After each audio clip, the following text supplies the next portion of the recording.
Thank you very much. Your Excellency, the President of the Republic of Kenya and the Commander-in-Chief of the Kenya Defense Forces, Dr. William Samoei Ruto, and all protocols observed. Allow me first to recognize my colleague who has been leading the line ministry of Kenya Pipeline Company before the government-owned enterprises law came into effect. The Honorable James Opio Wandai is in the house. We could just rise. We clap for him. Thank you very much.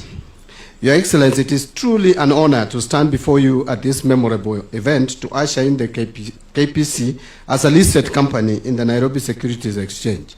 This is coming 18 years after the last government of Kenya listing in the Nairobi Securities Exchange way back in 2008, and indeed marks a critical moment in our nation's economic journey. The finalization of the KPC IPO is a significant milestone that transcends a single transaction or just being a key statistic at the Nairobi Securities Exchange. It is a clear demonstration of the government's commitment in setting our country's sustainable economic foundation and ensuring that we have a nation that stands on stability, fairness, and offering equal opportunities to its people. Your Excellency, our economic policies are not about just managing the present, but focused on building the future, and our delivery guardrails built around fiscal discipline, sound planning, and broad participation.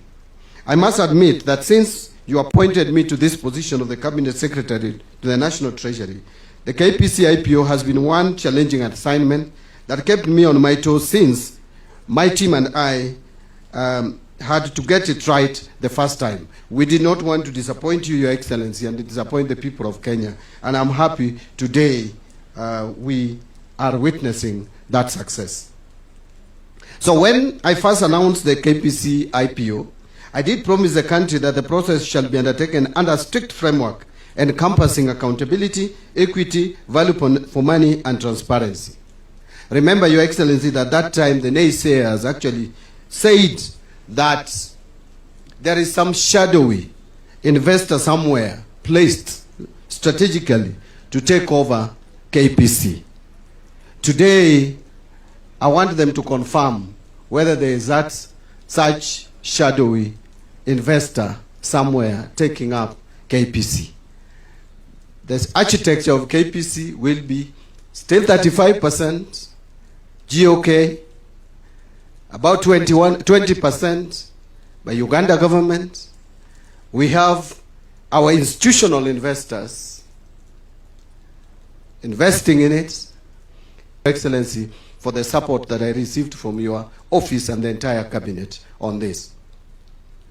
Let me reassure our investors and Kenyans that as disclosed in the IPO's prospectus, the proceeds from the IPO shall be deployed into the National Infrastructure Fund, and you again re-emphasized this yesterday and even today.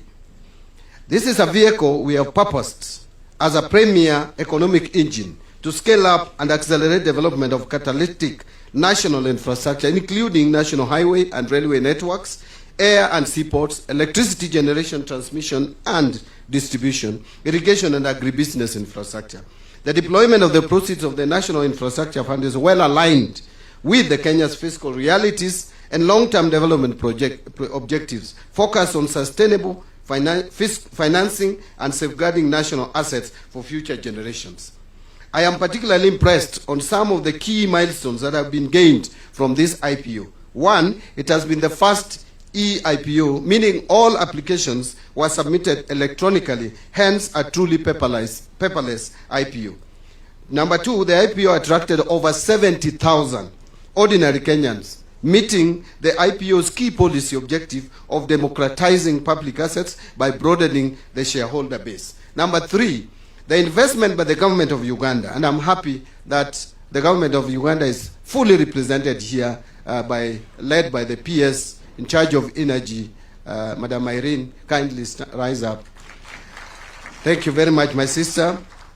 That this investment by the government of Uganda is considered very strategic in making KPC a truly regional corporate, and also the government of Rwanda has also invested through their pension scheme, has invested in KPC. This is the first government-led IPO being undertaken through a structured legal framework, that is the Privatization Act, which you assented to in 2025, with cabinet and parliamentary oversight, public participation and compliance with the capital market sector, and competition regulations, heightening the transparency and oversight framework in divestiture of public holdings. All IPOs carried out by GOK, or Government of Kenya, in the past were undertaken through policy framework, and this is the first time it is being undertaken through a robust legal framework with transparency. We strongly root for the capital markets as the most strategic tool that supports economic growth through the provision of capital, encouraging investments, and improving market system. It is one of the most powerful mechanisms we have for mobilizing savings, directing investment, and generating wealth. I am impressed with the recent development in this market following the launch of ZD by Safaricom PLC, which has given ordinary Kenyan success to direct tech in national progress.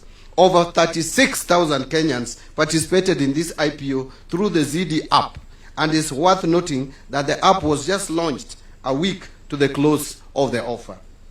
From a capital markets development perspective, Your Excellency, KPC, which is now PLC, as a newly listed corporate at the Nairobi Securities Exchange, provides institutional investors, both local and foreign, such as mutual funds, pension funds, and insurance companies, with an additional instrument to diversify their assets, thus increasing the potential for significant inflows of portfolio investment. The eventual listing of KPC at the Nairobi Securities Exchange shall increase institutional investors' desired stock of assets in the exchange, and this will end up with an increase in the flows of foreign capital. Your Excellency, from the IPO performance outcome, KPC transitions not just that of being a listed corporate, but will now be properly positioned as a regional company, allowing it to play a significant geopolitical role in East Africa's petroleum sector, primarily through its pipelines infrastructure and strategic location. KPC, from this divestiture, shall acquire the much-needed flexibility to access capital for expanding its pipeline capacity, improving storage facilities, and developing its oil refinery to cater to increased demand and regional needs. In conclusion, Your Excellency, allow me to appreciate all the stakeholders who contributed to this landmark success. I might not be able to mention all those who are involved, but allow me to recognize the following key stakeholders. One, I want to first recognize that the National Assembly played a significant and key role in passing the relevant, starting with session of PESPA and passing the relevant laws that allowed us to progress this IPO. Two, all the investors for their trust and confidence in the IPO amidst the many prophets of doom.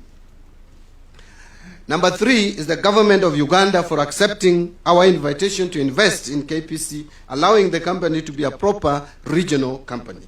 Number four is the board and management of the Privatization Authority, led by the chairman, Faisal Abbas, and the board in its entirety, and also the acting managing director, Dr. Nyoro, for its focused leadership during the transaction. I would also want to recognize the board and the management of Kenya Pipeline Company, led by the chair of the board, Madam Faith Boynet, and Joe Sang, for their cordial support towards the success of the transaction. I will not forget the Capital Markets Authority and the Nairobi Securities Exchange for their rigorous regulatory oversight that ensure the integrity of this process.